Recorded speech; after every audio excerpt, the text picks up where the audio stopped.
السلام علیکم ورحمۃ اللہ وبرکاتہ۔ بسم اللہ الرحمن الرحیم، نحمده ونصلی علی رسولہ الکریم، اما بعد۔ بعض لوگوں نے اپنے حکام کے بارے میں خلیفۃ المسلمین حضرت عمر بن خطاب رضی اللہ عنہ کے دربار میں کچھ ناانصافیوں کی شکایت کی۔ آپ نے فرمان صادر کیا کہ اپنی ناانصافیوں کے ازالے کے بعد متعلقہ حکام اور وہاں کے عوام میرے پاس حاضر ہو جائیں۔ جب یہ لوگ حاضر خدمت ہوئے تو آپ نے انہیں یہ نصیحت کی، لوگوں، ضرور آپ کا ہم پر حق ہے، ہم پر لازم ہے کہ غائبانہ آپ حضرات کی ہر طرح کی بھلائی اور خیر خواہی سوچیں۔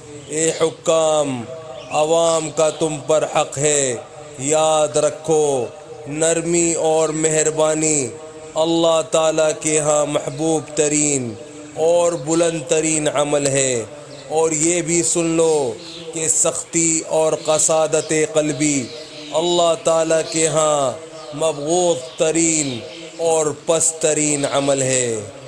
بس میرے بھائیوں دوستوں، جو آج ہم نے پڑھا ہے سنا ہے، اللہ پاک ہمیں اسے سمجھنے کی، عمل کرنے کی اور دوسروں تک پہنچانے کی توفیق عطا فرمائے، اور حضور صلی اللہ علیہ وآلہ وسلم کے مبارک طریقوں پر چلنے والا بنائے۔ السلام علیکم ورحمۃ اللہ وبرکاتہ۔